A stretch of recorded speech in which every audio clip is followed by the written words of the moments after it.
तो गाइस हमारी ब्यूटी ये रही। दिस इज़ योर GM दीन।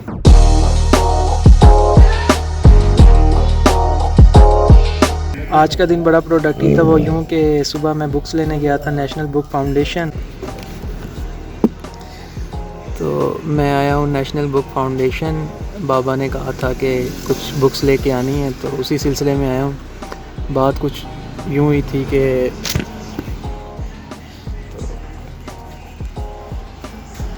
हुआ कुछ यूँ कि लास्ट टाइम मैं और बाबा यहाँ आए थे और यहाँ पे कुछ बुक्स पसंद की थी, तो वो ले गए थे। वहाँ जाके बाबा ने चेक की तो बाबा कहते हैं कि ये बुक्स कुछ बेहतर हैं, तो जाके और इनकी एडिशन वगैरह पकड़ते आओ। अभी तो फ़िलहाल मैं बुक्स ढूंढ रहा हूँ। जो बाबा को पसंद आई थी वो थी पंजाबी लिटरेचर में, और सूफ़ी पोइट्स हैं उनकी बुक्स थी। उस दिन कुछ इन्होंने हमारे साथ बुरा काम ये किया कि जब हम इधर एंटर हुए, घंटा डेढ़ लगा कर हमने यहाँ पे बुक्स इकट्ठी की। इन्होंने कहा था जो इनकी पब्लिश बुक्स हैं उस पर 50% डिस्काउंट है। जो इनकी पब्लिश बुक्स थी वो सारी इकट्ठी की। जब काउंटर पे ले गए तो उन्होंने कहा इस पर 50% नहीं है डिस्काउंट। अभी तो आप जब हम आए आप लोगों ने कहा 50% डिस्काउंट है 40। फिर इन्होंने एक छोटी सी लिस्ट दी पे कोई 8 बुक्स थी जिन पे 50% डिस्काउंट था, बाकी किसी पे 50% नहीं था। ये इनकी एक ट्रिक थी। मेरी आपको फ्री टिप यही है कि जब भी आप यहाँ आएँ तो इनसे पूछ लें। फ्लैट डिस्काउंट है कि अप टू वाला सिस्टम है। फ्री टिप है, लेनी है तो लें, आपका ही फ़ायदा है। फिर बुक्स ढूंढते हैं।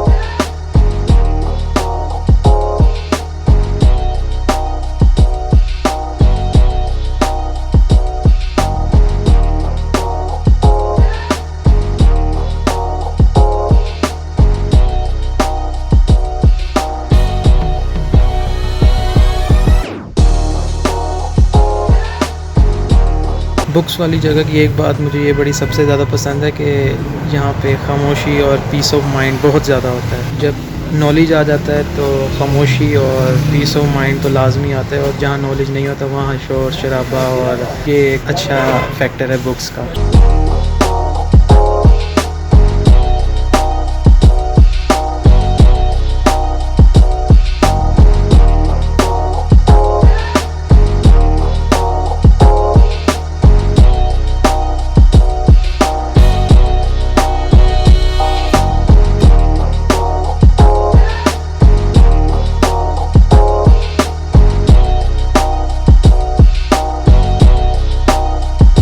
आज का अलमिया ये है कि जो फ़िलासफ़र्स की बुक्स हैं वो ज़रा उनको किनारा दिया हुआ है जहाँ पे अवाम कम से कम आ सके, तो ये एक अलमिया है। इस कोने में लीनन शाह जी पढ़े हुए हैं, इब्न रुश्द शाह जी पढ़े हुए हैं, बुकरात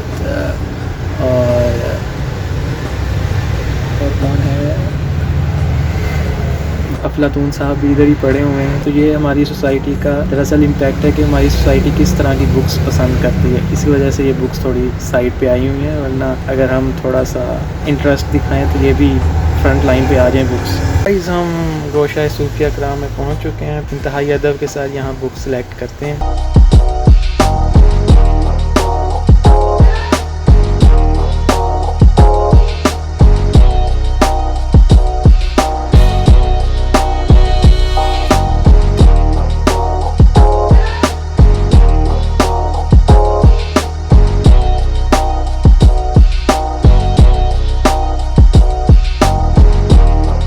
घर के बुक्स मिल चुकी हैं, तो चलें घर चलते हैं।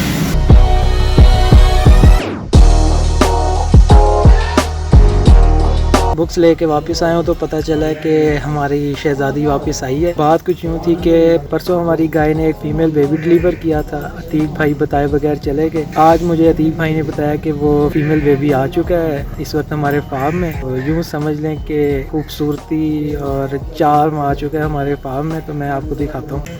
मैं अभी बहुत एक्साइटेड हूँ इससे मिलने के लिए। तो गाइस हमारी ब्यूटी ये रही।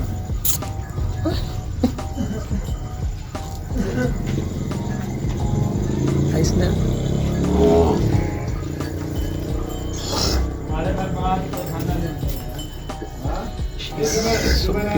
कुछ नहीं कह रहा।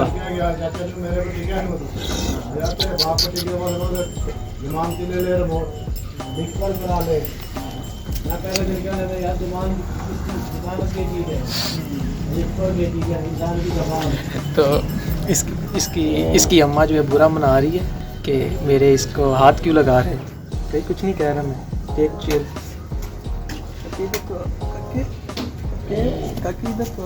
She is so beautiful.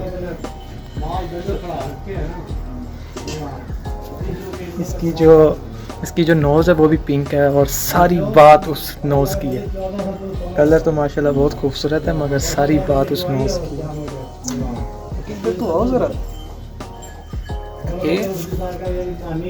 क्योंकि ये देखो ऑडियंस, आपकी ऑडियंस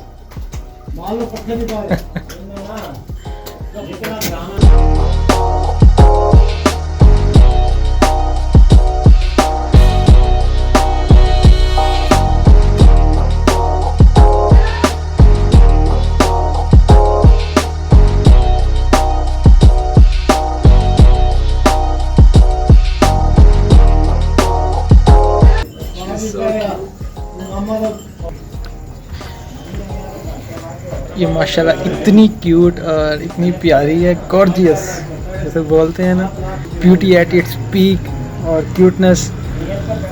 माशाल्लाह अल्लाह ने हमें बड़ा ही नवाजा इस पीस को हमारे सपुर्द करके, दिल खुश हो गया है। वाकई जानवर के साथ तो वैसे एक अटैचमेंट होती है मगर जो फीमेल जानवर जब आता है ना उसके साथ एक यूँ समझ ले कि अपनाइत और ज़्यादा हो जाती है। खुदा की तरफ से ये एक इमोशन से फीमेल जानवर जो है वो दरअसल डेलिकेसी और खूबसूरती और यूँ समझ लें कि अपनाइत उसके अंदर ज़्यादा होती है। वाह 3 दिन की अभी है, 3 से 4 दिन हुए होंगे, तो इसीलिए थोड़ा सा अपनी माँ के साथ ज़्यादा अटैच है। थोड़ी सी ये बड़ी हो जाए उसके बाद ये थोड़ा हमें भी लिफ्ट करवाएगी। इसकी माँ मुझे बहुत बुरे तरीके से देख रही है। बावसूख ज़राए से ये पता चला है कि इसके अंदर ब्राह्मण टच भी है, मतलब कान से ना ये ब्राह्मण साइड पे चली जाती है। ब्राह्मण भी एक रेस है, मुझे तो खैर इतना नॉलेज नहीं है मगर बावसूख ज़राए ने ये बताया है कि इसके जो कान है वो इसे ब्राह्मण टच दे रहे हैं। जो भी है खुदा ने एक अच्छा तोहफ़ा दिया हमें, अल्लाह इसको सलामत रखे।